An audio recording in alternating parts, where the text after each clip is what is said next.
Right up there this side the Five Chimneys corners about a mile south the Oneida line, this goddamn granddaddy sugar maple block, I tell you it's what you might call a real outsize block, a old time ball busting son of a bitch of a block laying by the side the road where that house with the busted porch is, worn out gray asphalt siding.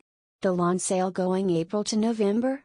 You know where I mean. This block, if it was a redwood you could cut a hole in it for the tourists to drive through, a good 12-foot high just laying there by its stump, maybe about 20 foot long. Well, these guys are standing around, they got their chainsaws, their mauls, their axes, wedges, canned hooks, 6-packs, a couple dogs, 4 or 5 kids, 2 pickups and a old cat tractor covered with rust. These guys got pretty damn near anything a man could need, 4 of them, wearing these greasy John Deere and Agway caps and old plaid shirts, half the buttons torn off.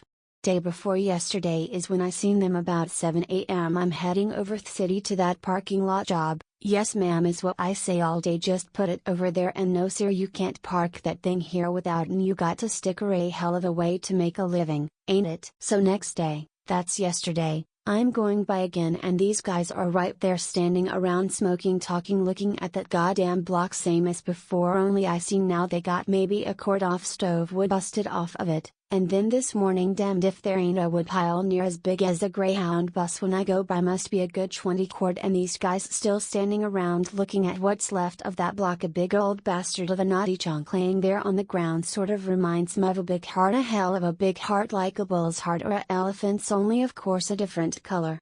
Chips and bark everywhere, sawdust, the yards all littered, snow and ice, mud and beer cans. Why shit, you know how it looks. You've been working up firewood the same place 3-4 days in a row. So this evening what the hell, I stop off at the Point myself for a couple what you might call compensating Friday afternoon beers on the way home, so of course it's near dark when I get to Five Chimneys. The block is gone, the wood pile is humongous, like it's a new hill growing right there on the landscape, and this lady wearing baggy pants, a red sweatshirt, sitting on what's left of the porch steps smoking a Winston. I seen thread pack right there on the step beside her, and the guys are squatting on their gas cans leaning against the pickups. They got a case of Coors, they're looking at each other with their caps tipped onto the back off their heads like they think they done a hell of a good day's work, sitting around and talking and taking a swipe at that goddamn block every once in a while. And you know what? I reckon they have. Ain't that life? How you figure those guys get so lucky?